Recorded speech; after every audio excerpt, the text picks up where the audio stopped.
So we're here for some patch notes for Season 3 Reloaded. This should be mostly a Zombies big map update. I think there's Act 2 of Endgame events. We get the RoboCop event pass, part man, part machine, all operator.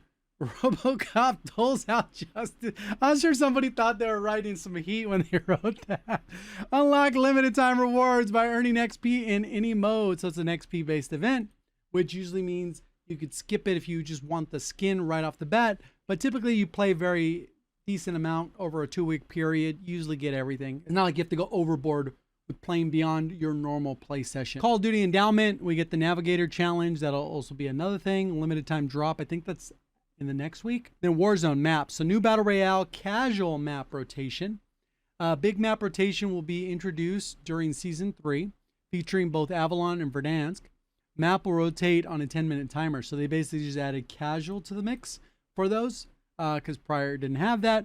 New modes, we get the Hot Pursuit, which, like I said, maybe it's just going to be nostalgia. You'll get in, you'll like it. I did enjoy it originally when it first came out back in BO4. Played it quite a bit, enjoyed it, but I don't know if it'll play well in the current iteration of Warzone. Kind of the state of where the game is right now. If that is enough to get people to enjoy it beyond just, one play session. Mode where police hunt down thieves in a fast-paced, vehicle-driven experience. You use resurgence rules with increased vehicle spawn rates. Players play as either police or thieves with access to team-specific vehicles and abilities. Police gameplay, you get to hunt down the thieves. The specific vehicles, you get the pulse. Heli shows directionals like in advance. And then you get wall vision, you can see vehicles through walls. Thief gameplay, evade the police using speed and mobility. You're going to get the UTV and the bike. UTV, you get a boost so you can outrun them. And the dirt bike gives you temporary invisibility, active camo, and smoke for cover. Loot tracking, both vehicles help find higher tier loot caches. Only on Avalon, solos, or quads. And then that's a 100-player count. Hot Pursuit takes over the Black Ops Royale playlist for Season 3 Reloaded as a throwback to its debut in 2019. Inspired by the original fast-paced cat and mouse experience, limited time offers a modern take on the vehicle-focused gameplay. We'll see how that goes. And then we get Prop Hunt, which, again, that's not really for me. I know people love this, so hopefully people enjoy it. And then we get our playlist. So we get the little rotation there. So map rotation on pretty much everything except for the Hot Pursuit will only be on Avalon. I think one of the things with this is like they still haven't really come out and just say, you know what? The reason we took out Plunder is because nobody played Plunder. Here's the data that supports that.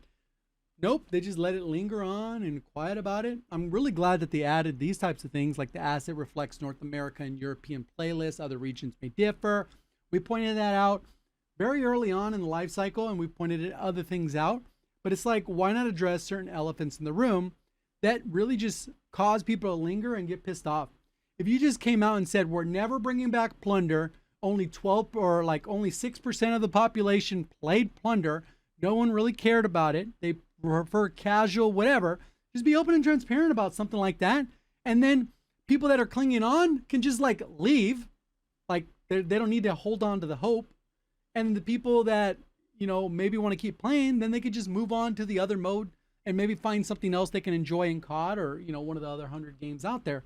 But realistically, them like being so quiet about this for the past 6 months has been one of the dumbest things I've been able to witness from the outside looking in on why this happens. None of us really know, but it would be pretty straightforward just to say, you know what, nobody played that garbage. Or, you know what, not as many people thought you played it as you did or whatever, right? And I don't think it's necessarily garbage. I know it's for people, but you know what I mean? It's just more the point of the phrase, but unfortunate. So general, we get a personal best system. Players can now track and challenges their individual performances record across matches. You get damage, kills, and, EKIA. Tracks both all-time personal best and weekly records. That's kind of cool. Something a little extra. I know back in the day, they used to do this quite frequently. I think the last COD that they were really good about that on is probably IW. I don't think World War II did it. Maybe you could do it on the leaderboard. BO4, I don't recall being able to do that. But extra nice things just to be able to check something, especially for data people that are like nerds about their stats and want to improve. Although I think SBMM ruins a lot of that. With where you live and time you play and whatever. Warzone series. Compete in a second season of the Warzone ranked play event. This is where you get a leaderboard grouped with a specific group of people. You compete, whatever. Not really for me. I'm not a ranked enjoyer. I enjoy the game. Not necessarily in casual, but Call of Duty, I think it's a game that should be played quote unquote casually. So those new items that they're adding to the buy station, spikes won't be available in that mode. The Hades conversion kit, and then the XR Ion sniper rifle, which would probably be pretty broken. Battle Royale Resurgence, we're going to get those spikes. Those are added. The buy station, we get the armor salvaging, the handicraft, which is like a restock, and then the prone firing, which with prone or crouched, you're going to get reduced recoil. And like I said, this is an attachment we had in Vanguard. Could be pretty insane and actually effectively lower the TTKs in some instances because you'll be able to shoot straighter and you'll get closer to the theoretical TTK. Rather than missing shots because of the recoil patterns can be tricky in some instances.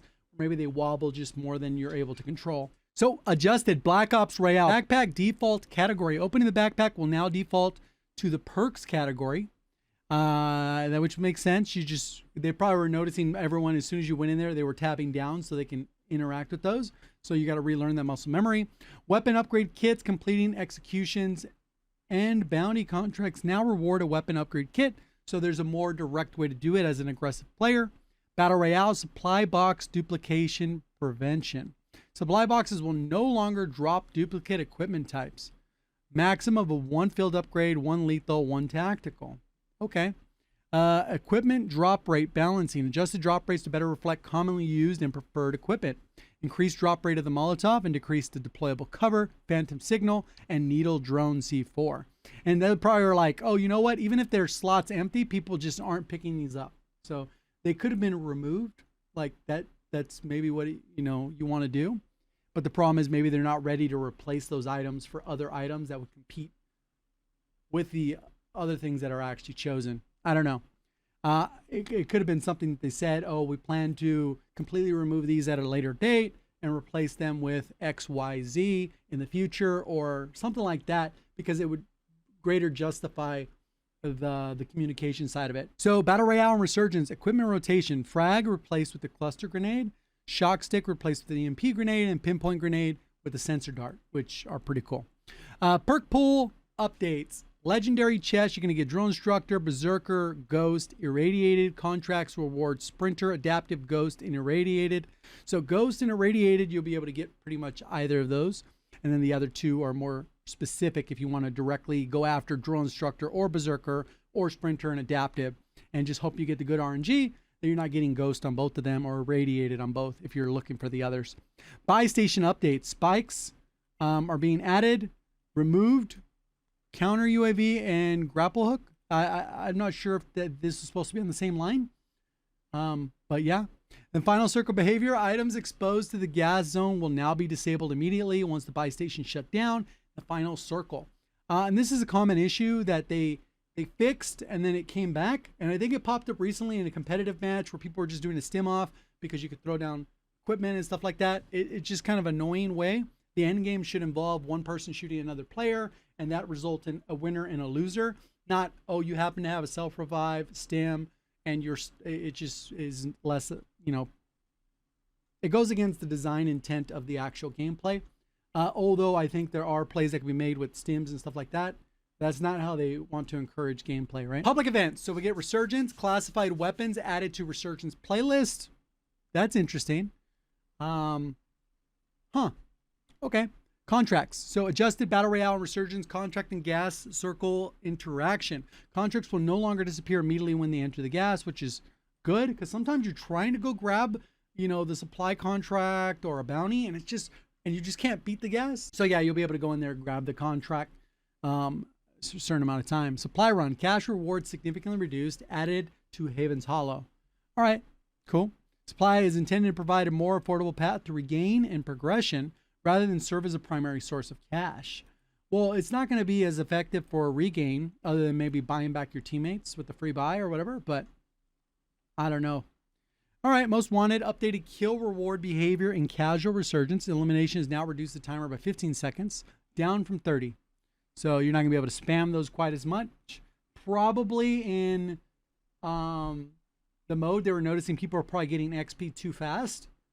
And that would be my guess of why they did something like this in a casual resurgence mode, where literally the main thing that people are getting is experience. Maybe fun or whatever in casual mode, but they're mainly getting experience for their weapon and or operator. So they probably didn't like that, or, you know, Activision's like, you know what, you need to put a stop to that. We noticed that people are jumping off that mode too quick after leveling their guns. I don't know. So general, EMP added to Battle Royale, and Resurgence destroys equipment, disables any field upgrades and kill streaks. Cluster Grenade added Battle Royale, and Resurgence detonates on impact, followed by multiple secondary explosions. And then the Sensor Dart added to Battle Royale and Resurgence with mode-specific tuning. You can only carry one. Duration is 7 seconds and detect radiation 35 meters. So with mode-specific tuning, it doesn't explain the difference in tuning because it gave us the duration, which it may last longer in the other one, but they didn't specify. So be prepared for that if you notice, it's a little different. So Battle Royale Resurgence grapple hook can now be used underwater in Battle Royale and Resurgence. This would be cool if it could be that way in Endgame as well. But I don't think that's the case that way. Black Ops Royale Armor Satchel now grants 8 plates upon initial pickup. So that's just, it doesn't update your quantity you can hold. It just fully stocks you up. Simple Monkey increased deployment animation speed. So it's not that slow animation. That'd be cool if it was faster in Zombies too. In addition to the faster you get with the perks. Kill streaks. Smoke screen no longer limited to 1 per buy station. Smoke duration increased from, they want people to use this. A reduced number of can be active simultaneously on the map, so you might get a warning. As a more viable, impactful kill streak, improvements in consistency, deployment speed, and overall coverage should provide players with more reliable tools for creating cover. Precision airstrikes increase the range at which the warning banner appears by approximately 40%. So you literally are not going to have a clue. You can run into them now. Just deployment speed caused the warning banner to appear too late. Oh, okay, because they made the other change that made them make this change. Change increases the warning distance to better align with its current behavior and provide clearer, more timely alert. You know, they almost solved this problem and then they reverted it. I don't know, you know, the deal with that, but it is what it is. I preferred it when it did actually just to show it on the screen. It still provided enough utility where the people had to move. Didn't get downs quite as often off a random hit, but it still had a use of utility, just like a cluster does or whatever the case. So we get new weapons, Siren, that's going to be in season, Katana in season, and then we're going to have new attachments. We get the PDW conversion kit for the MK78. The Warden converts into a pistol, and the Carbon, we get the mag where it just reloads ammo on its own. And then the right-end's going to get the Sweeper rig, which is a shotgun, right? The damage piece converts kinetic. Oh, no, that's the one where it splits into 2 bullets or whatever the heck that is. So we get some weapon adjustments. They're going to improve the damage on the Mirage slightly at the medium range and the furthest range. They modified the headshot multiplier so it does more damage. So that'll have a little bit more of an impact. Lower torso also gets a buff. So in addition to this, the close range also gets a buff. We'll have to see if that actually impacts TTKs. But it's getting a buff there and there. Plus the bullet velocity is getting so dangerously close to what I talked about 2.5 years ago. Yeah, so bullet velocity increased, and this is for BR and Resurgence only. Attachment adjustments, okay, those are specifically BR. You can't equip them, so it doesn't really matter. Resurgence it will though. The aggregate attachments, lower recoil, improved. So you're going to be able to shoot straighter. The ISR, which is definitely was a hard meta, they've nerfed it multiple ways. It should essentially be out of the meta with these changes. This is a significant difference in damage. Plus, they modified the torso, so it's going to be weaker. And they modified a lot of the benefits of the attachments for the other modes, too. So maybe in standard BR, it could feel close to it, but in Resurgence, it'll probably be much worse. MXR gets a slight buff up close and further away. Bullet velocity in BR and Resurgence gets improved.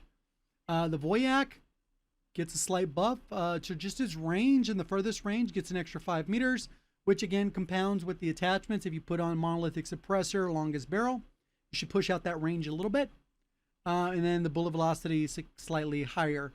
SMG, whoa, NPC gets the juice, all kinds of green, plus a buff to its lower torso and vertical recoil and reduce, so it's going to be able to shoot straighter. This should be a good thing overall for this weapon.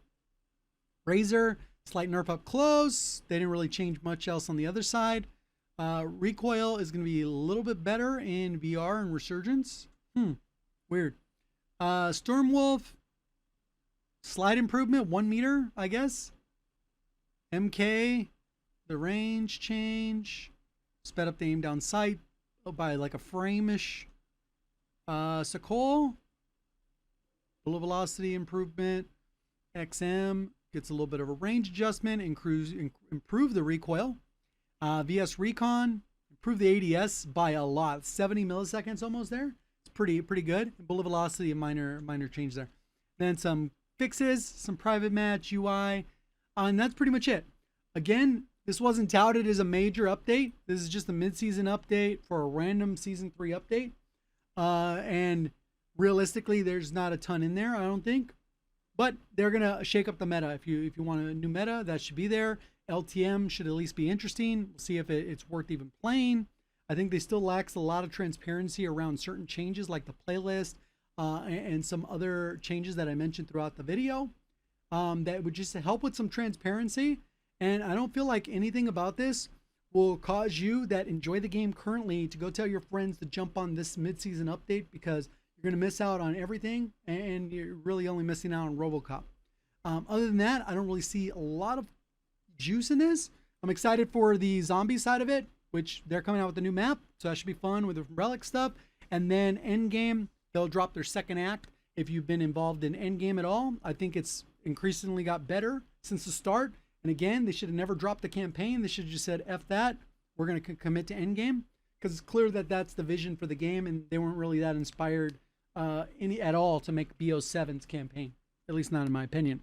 We'll see where it goes. I should have the spreadsheets updated with the various stats of these changes when it goes live, since I do manually test them and update those on the spreadsheet right away. If you have any issues on the spreadsheet, maybe something I'm missing, let me know. Somebody did point out that I didn't carry over it to one of the spreadsheets, one of the weapons. I fixed that as soon as I was aware of it. So keep me up to date. If there are any questions or concerns, then I'll keep you up to date on the state of the game. See you on the next one. Thank you for watching. As always, have a great day.